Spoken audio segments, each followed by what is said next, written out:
This passport, the US passport, unfortunately is just not what it used to be. It is the lowest position it has been in the 20 years that they have been keeping track. Countries such as Singapore, Japan, and South Korea that are ranked number 1 give you access to 190 countries visa-free or visa upon arrival. The US gives you access to 182 countries visa-free or with a visa upon arrival. When you think about it, not that big of a difference as far as numbers. It's still a lot better than countries like Iran or Afghanistan, who only give you access to 20 or 25 countries visa-free. But what's important here is back in 2014, the US was tied for number 1. And since then, it's been on a decline. So I travel for a living. I'm getting ready to board a flight right now, so I'm keeping an eye on that. But I got an update on the US passport. So based on our rank, there are 36 countries that are outranking us in the world. So the US passport has fallen. In 2014 it was ranked number 1. That might not matter to some people, but looks like the world is leaving us behind. All right. Once upon a time, an American passport was a golden key, and it opened every door, commanded respect, and carried the illusion of unstoppable power. But right now in 2025, that golden key is no longer shining. The world has changed, and the empire, the crown of the empire, is slipping slowly by slowly. Okay? Grand Rising Kings and Queens from Africa and across the ocean, welcome back to my YouTube commentary. Thank you so much for tuning in. Your presence, your voice, your energy keeps this channel alive. So I love you all and I appreciate you here. Now, family, today we are diving into a shocking reality that America's passport has officially fallen from grace. Now, for the first time in the modern history, the United States is no longer among the world's top 10 most powerful passports. You know what that means? This might sound like a travel statistics to some, but for those who understand history and prophecy, this is not just about travel. This is about symbolism, about spiritual balance, and the collapse of an illusion. Okay? When a nation's passport loses value, it means one thing, that the world no longer fears its powers, nor respect its leadership. Okay? Now, let that sink in. Before I continue, let's watch this video here and then I come back with more commentary.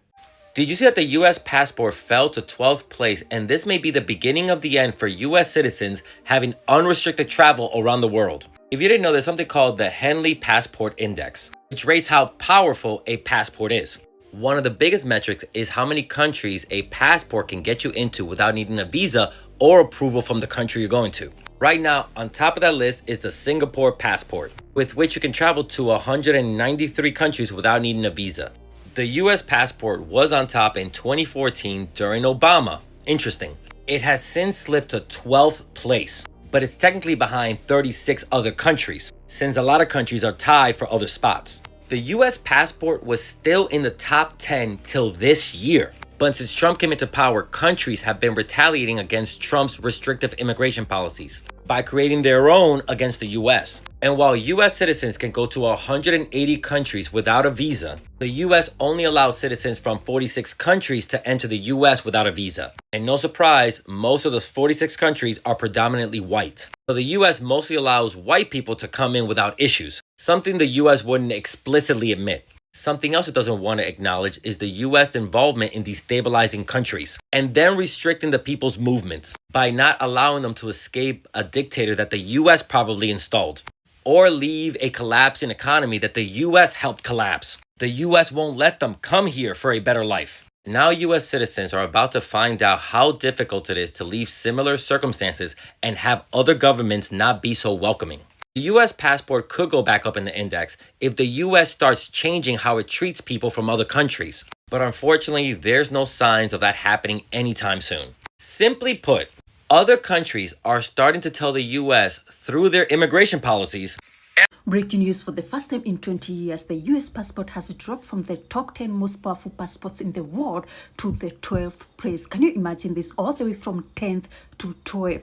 The previous year, it was on the 10th place. And the year before that, it was on the 7th place. As you can see, it's dropping at a very high speed. All this is because of all those countries that they don't want to be controlled by US anymore. I'm talking about Africa, among other countries. And also because of Trump, because of the new immigration policies, a lot of people, they're scared to go to USA right now. And they are not making a lot of deals. Even though you have documents, that is a chance that you might still be arrested. So the strength of a passport is determined by political stability, economy, and also global influence. It seems like USA, they are not influencing the world anymore. Right now it's China. They are taking over the world with their currency, with yuan. A lot of people, they are dumping the US dollar. It seems like USA is going down at a very, very high speed. Their own people, they are also seeking asylum in different countries. Can you imagine this? There are still some people, US citizens, who are seeking asylum in Australia and also in Canada. They say empires fall every 250 years, and America will be 250 next year, 2026. I always hear about these empires falling, but never hear about what happens after. I asked ChatGPT, and here's what it said. First, it told me some signs of knowing that an empire is falling: extreme wealth, inequality, political division and polarization, endless wars and military overreach, cultural decay and distraction, loss of trust in institutions, overemphasis on individualism over community, internal corruption, and weakened democratic values. Here's what can happen if the empire has indeed fallen. 1. Fragmentation. The U.S. could break into smaller, more regional powers if trust in federal government erodes. 2. Loss of global power. Influence could shift further toward countries like China or coalitions like the BRICS nations. 3. Rise of authoritarianism. If democracy weakens, people may look to strong men to restore order. 4. Rebirth and reform. Some empires experience a renaissance by radically reforming. So, I don't know. Maybe this may be the end of America as we know it. The reality is that the American empire has peaked and is now declining. The data for this are overwhelming, as is the urgent tendency to deny it among people who find it frightening, which I understand. But I'm going to give you some of the signs to make sure we all understand it. I'll start with a small one, and it'll get larger as we go. The tiny Central American country of Honduras recently decided to end its diplomatic relationships with the island of Taiwan and recognize as China the mainland. There are about 170-80 countries in the world, only a dozen of which still recognize Taiwan as a separate sovereign entity. A dozen, of which the United States is one. A dozen. Even Honduras. Think a minute what this suggests. Then there was the announcement a very few weeks ago made by a smiling Chinese foreign minister that a reconciliation of sorts had been achieved between two traditional enemies in the Middle East, Iran on the one hand and Saudi Arabia on the other. Countries virtually at war, although by proxy often, wrapped up in the Sunni versus Shiite struggles within Islam. They were going to establish embassies in each other's capitals.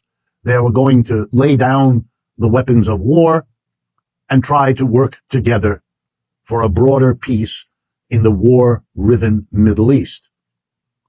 The United States was absent. It has been trying to build peace in the Middle East, at least that's what we've been told, and couldn't do it.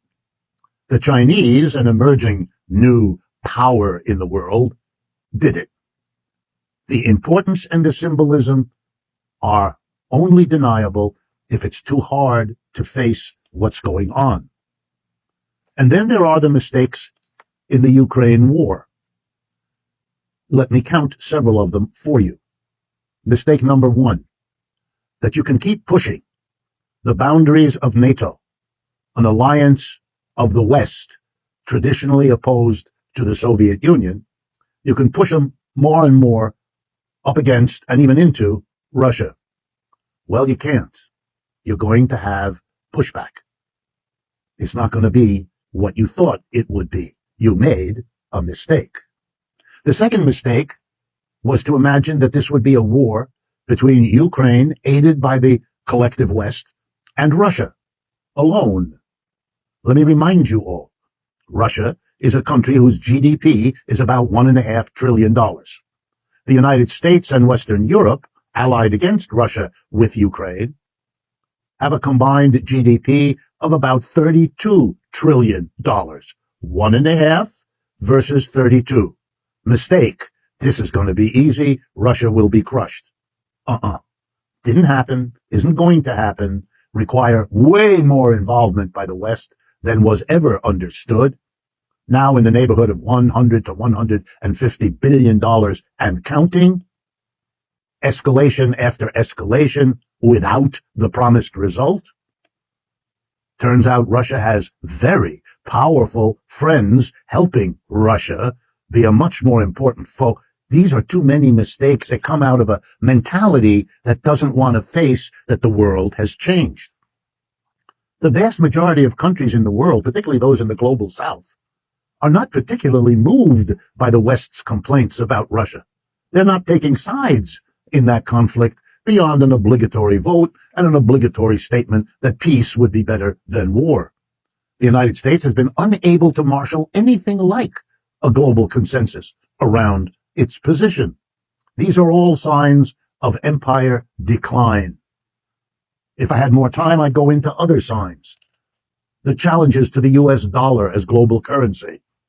The fact that Iran and Saudi Arabia will provide the energy needs of China in the indefinite future on an extraordinary scale, shifting the balance of fossil fuel power for sure.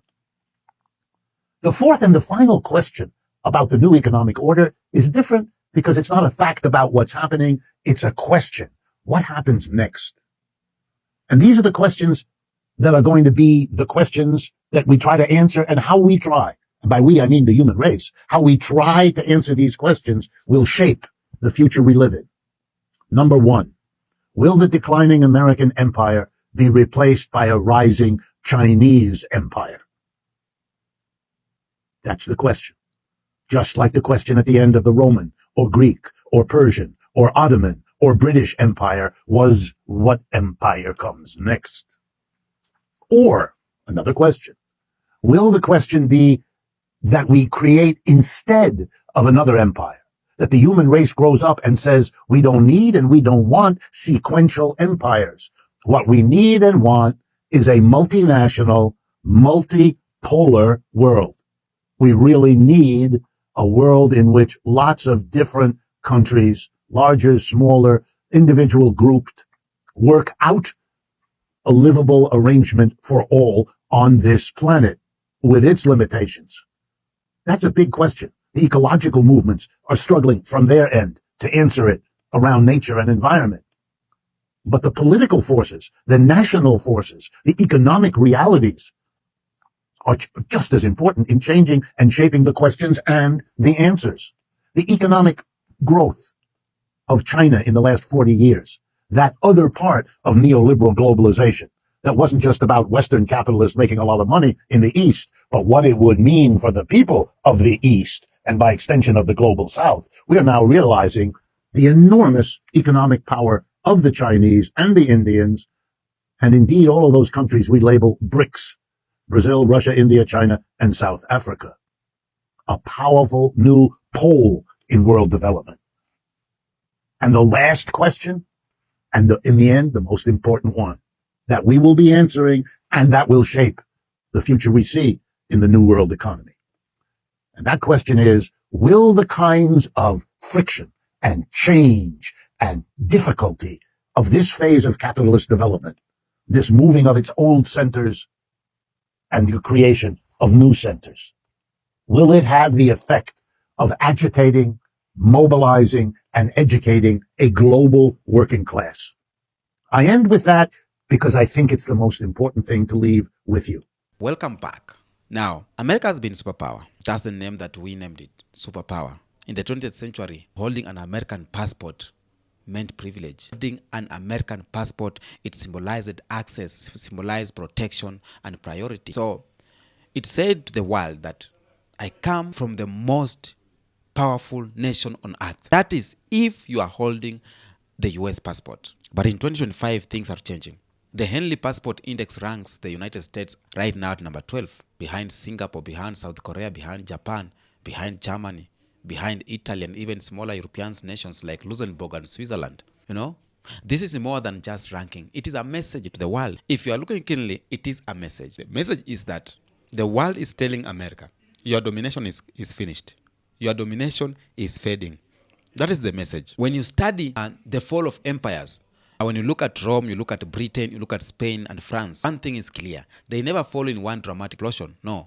But they fall quietly, symbolically, and spiritually first. Their global symbols lose meaning long before the final collapse. So here, we have passport, we have dollars, we have everything. So the passport is one of those symbols. Because passport, it is a document of trust.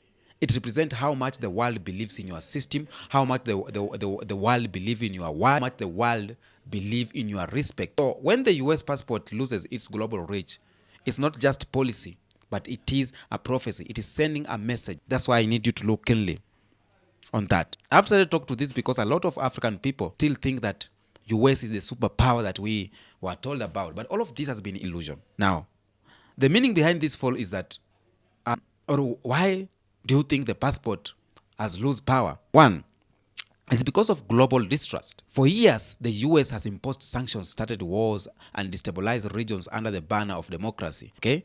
The world watched and took notes. And now, when Americans travel, many nations quietly ask, why should we trust you? Because your government is not trusted, your president is not trusted. Why should I trust you? Okay? Number two, why it is falling. Number one, it's global trust or global distrust. Number two is let me talk about moral decline. Power doesn't just come from gun or money. Power comes from integrity. So when a nation loses its moral compass, its reputation dies. Yeah? Its reputation dies even before its economy does. So the world is seeing the hypocrisy from wars abroad to chaos within. Another thing, America once demanded visa-free access while denying others same. Because when Americans come to Kenya, maybe they come visa-free. But when Kenyans go to America, we are denied access. Why? So now, nations are balancing the scales right now. Okay? Europe's new ETIAS system will soon make US citizens apply before travel. Okay? And that's a powerful message. That your passport no longer grants automatic privilege. You need to apply. Another thing, why there is a fall, it is the rise of new powers. Singapore, South Korea, and others rise because they invest in people, they invest in innovation, they invest in peace. And the passport fall is simply the mirror of its internal collapse. Now, those are why I think the passport is falling. That's why I think the documentation is losing its value. Now, family, remember this. The spiritual always manifests before the physical. So there is a spiritual message hidden in this. I think so. There's a spiritual message hidden here. Because before an empire falls politically, it first falls spiritually. When Babylon fell, it wasn't because their walls were weak. It was because their hearts were. When Rome fell, it was because it wasn't just the fire, because Rome was burned. It wasn't about the fire. It was because of the pride. And when America's passport weakened, it's not about the ink that fades. It is the divine favor. Okay? For centuries, these nations were built on illusion, freedom for some, oppression for others, democracy for few, and domination for many. So this speaks a lot. Now that illusion is crumbling, and those who once believed that they were God's chosen are realizing something. Are realizing that the true chosen people were the ones they enslaved, were the ones they exploited, and they are the ones they mocked. So when the US passport loses value, understand this spiritually. The veil is lifting. The veil is lifting. The power is shifting, or the power is returning to its rightful owner. And that is Africa. Africa, the root race, is rising again. Now, let me talk about America's global image versus reality right now. Because just speaking the truth is that American music, movies, and media build a brand of the American dream. Okay? But every brand must watch reality to survive. Okay? Today, millions around the world see America not as a dream, but they see America as a warning. There is homelessness exploding, racism unhealed, mental health crisis is rising, dollar is wavering, the value of dollar is slipping. Now, their citizens face visa restrictions that once only applied to Africans, Asians, or South Americans. What irony! What irony! The same system that humiliated others at embassies are now stands in those same lines. They are now being judged. The same countries that judged others right now are being judged too. Every global shifts bring poetic justice. And this one is divine here. Okay? And on the midst of this all, Africa is rising. Africa is rising. That is the beauty of everything. That is the beauty of all the things. Because while America's passport weakens, Africa's reputation strengthens. Kenya's digital innovation, Nigeria takes hubs, Ghana's diaspora movement, Rwanda or Rwandese or Rwanda order, Botswana stability are not coincidence, are signs of the root reviving. Okay? Africans are no longer begging for the validation. We are building our own gateway. Okay? New African passports are gaining visa-free access in the region and beyond. Trade within Africa is expanding through the African Continental Free Trade Area. Digital currencies, Pan-African startups, and the unit of the youths are replacing dependency. So when the US passport loses value, the world looks elsewhere. And where are they looking? They are looking to Africa. That elsewhere is Africa. When empire falls, the root rises. And it's our time. It is not that I'm saying this out of something else. It is our time. American passport may no longer open doors, but Africa's time will open worlds. Okay? Now, I'll talk about something here. I'll talk about the hidden economic behind the passport fall. You know, money follows respect. Okay? Money follows respect, and respect follows power. So when a nation loses the world respect, its money soon loses value too. The fall of American passport isn't just a random thing. It's a mirror of the economic tremors shaking the US system or the US empire. Behind every travel restriction sits an invisible spreadsheet, record of lost trust, rising debt, and global fatigue. Okay? Now, the United States owe more than 35 trillion US dollars. Okay? Nations once accepted US debts as gold. Now they whisper about alternatives. When you owe everyone and control no one, your passport stops buying respect. The debt empire. Now, in 2025, more than 40 countries have joined trade settlements in local currencies, yuan, ruble, rupee, or even African regional units. And this weakens the petrodollar.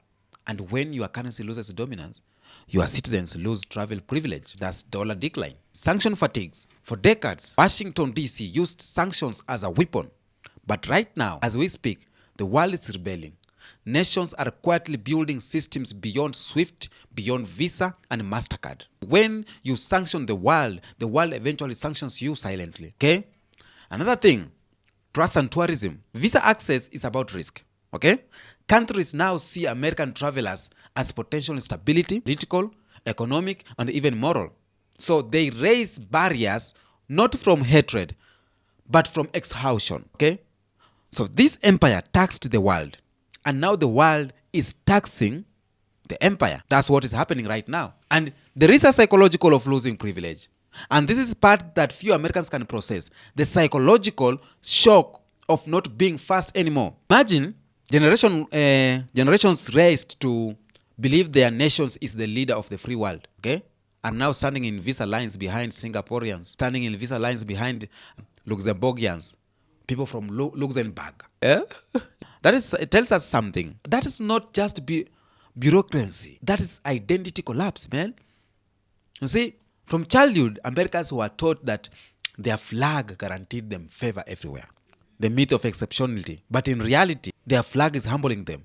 The land of freedom now feels trapped by its own arrogance. We have the media silence. Mainstream US outlets downplay the ranking drop because it wounds national pride. But numbers don't lie. Every embassy interview, every visa form, every denied entry is a mirror. So when privilege becomes normal, equality feels like oppression. And that's why many Americans now feel not targeted, but just treated equality. So when you always been first in line, fairness looks like a loss. That's reality. When you always become number one in school, when you become number 2 or number 3 or number 4, number 10, you feel like they have robbed you. But no, it's because of your negligence. Now, I'll talk about how the world sees America right now. Africa, Asia, Latin America. The image of US has shifted there dramatically. Okay, they are how they think of US and everything. From dream to drama. People once saw America as opportunity. Now they see it as a chaos. Shootings everywhere, protest, polarization. Okay? So it's not envy anymore, it is observation. The empire televised its own downfall. Young people from Kenya to Malaysia now dream of building at home or moving to other rising nations like Rwanda, United Emirates, South Korea. You know, they don't need American stamp. They need empowerment right now. Okay? You cannot preach freedom while funding wars. That's moral authority, the laws of moral authority. You can't do that. You can't call others corrupt while your own system is sold to corporations and the world sees it. So America's biggest export used to be hope. But right now, it is hypocrisy. It is hypocrisy. Okay? Every empire follows the same spiritual pattern. So this is the circle of empires falling. Arrogancy, decay, fall and reflection. Babylon fell through pride and oppression. Rome fell through collapse under a greed and moral decay. Britain lost its colonies after worshipping profit over people. America now repeats the pattern. Technology rich, spirit poor. So the passport decline is simply the writing of wall. Modern Babylon losing its law. Okay? They thought they could just colonize the spirit, but the spirit cannot be conquered, man. The spirit can never be conquered. Now, Africa awakening is the important thing that we are witnessing, and that's the best thing that I can sit here and say, you know what? Africa, we are waking up. While the West tremble, Africa breathes new life. Youth power. Over 60% of African population is under 25. And this is not just statistics. That is destiny. The energy that built pyramids now build tech hubs. Pan-African momentum. Movement like African Union Digital ID and the eco currency are creating unity beyond borders. Our foreigners, our forefathers fought for liberation, and we are fighting for integration. We have culture dominance. From Afrobeat to Nollywood, from Nairobi startups to Ghana tourism, African creativity is writing global culture. Even Gen Z in the West wears African rhythm in their slang, style, and sound. So when Africa rises, the world rediscovers its soul. Okay? Now, for those who are more spiritual, the scriptures, the oral traditions, and ancestral wisdom all predicted a time when the last will be last. The shift of favor, divine became always restore itself, or divine balance always restores itself. For 400 years, the scales titled towards oppression, now they swing towards justice. Natural diseases, social unrest, economic shocks, these aren't coincidence. These are contractions of a new world. The return of rootress. Black people across the diaspora are awakening to identity and mission that we were never cast. We are chosen to rebuild after collapse, you know? And that's why every system that once oppressed us is now collapsing under its own lies. The passport of the oppressor empires or expires the moment truth enters the airport. Okay? So Africa is the new gateway. As an American passport loses power, Africa must create one of unity. Okay? Our schools must teach coding, history, and spirituality together. We don't just compare, but we create. Let's build African-owned banks, economic rebirth, and streaming platforms when we control our narrative and economy. And let's reclaim our ancestral reconnection, our ancestral spiritual, okay? This is not a religion, it is a remembrance. Once we reconnect, no border can contain our greatness. Now, I'll say this. American passport fall is a message to all. No nation stays supreme when its foundation is built on deception. The same soil that carried slave ships now carries consequences, okay? But the children of the sun, this is good news to them. This is good news to us Africans. The age of imitation ends, the age of originality begins. We do not need validation anymore, we need vision. So kings and queens, rise, build, unite, because while their passport fails, our identity ascends. Until next episode, peace out.